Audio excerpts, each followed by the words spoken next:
Hi, welcome to Yin Yoga Butterfly Pose. So from a Dandasana position, that should give you an indication whether you may need a support for butterfly stroke. Butterfly stroke? Too busy with me swimmers, I think. A butterfly pose. So we're just going to do the butterfly pose first, and we'll talk about the use of props. So from that position, bring one foot in towards the groin, and then bring the other one so the sole to the feet together. But it's Yin Yoga, not Hatha Yoga, so let's not have the heels too close to the groin. So have them a good distance away, so your legs are sort of shaped like a diamond. You rest the hands on the thigh, flat spine to start with, and then nod the chin to your chest, slide the hands forward, you fold forward, and we're after a lovely good crease and bend in the back, in the spine as you drape forward, and you're going to take it to your boundary.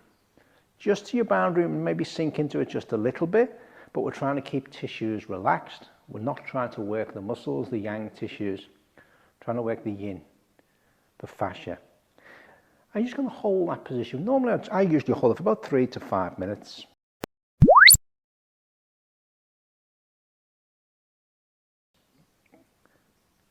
And what we're waiting for is fascia, the collagen fibers that make up the fascia, to relax, to release, and to let go, and the fibers realign themselves in the direction that you're stretching it.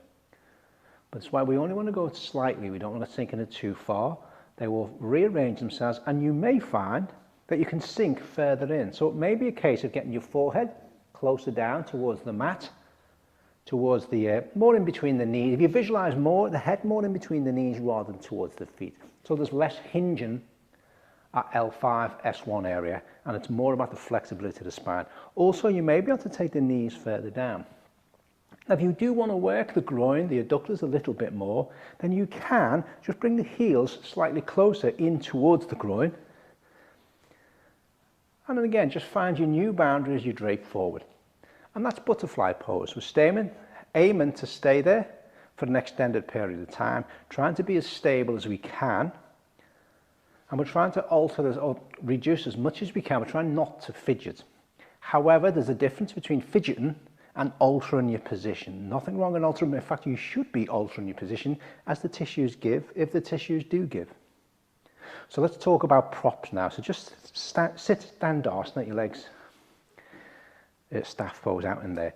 Now, some people in that may not be able to sit comfortably in that position. They may have tight calves, tight hamstrings, tight lower back, and they may bend the knees and maybe lean back. Consider a couple of things. Either under your knees, something under the knees so you can have your knees bent to start with. We are going to open the knees up and it might go, but not just for this basic position, that's something that you could consider. But because we are going to do butterfly, we're not too worried about anything there because it's not going to make any difference. That's going to be underneath the bum. Or you can have a wedge shape with that. A small wedge would actually work better, or it's certainly my personal preference. Or it can be on a block. It hasn't got to be on a mat, on a blanket. And that just allows the S1, L5 just to tilt forward slightly. It's a bit tamer on the lower back, especially if you've got tight lower back, tight hamstrings. Now bring the heels in, not too close. Another consideration, again, it doesn't have to be blocks. It can be blankets, depending how low down your knees are. It can be bolsters. Consider having the bolster there and then draping your spine forward.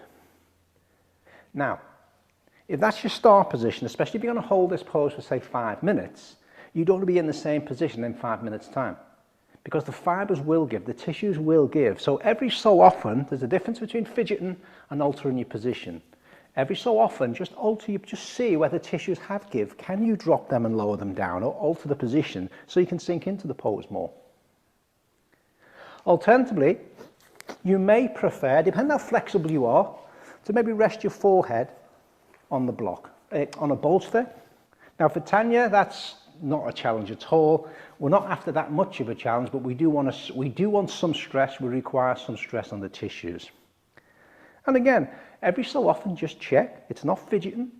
Just check. Have tissues given. Can I maybe take it further out? Maybe can I do away with it altogether? And a combination between altering maybe the blocks, the bolster, or maybe even the blanket. Or you can even rest your forehead just on a block. Don't be afraid to use the props. That's what they're there for. And get out of this. Unfortunately, there's a number of classes where, because they're told you've got to be stable, you've got to be still, you can't move. You can move and you should move once the tissues have given. And we're always after that boundary.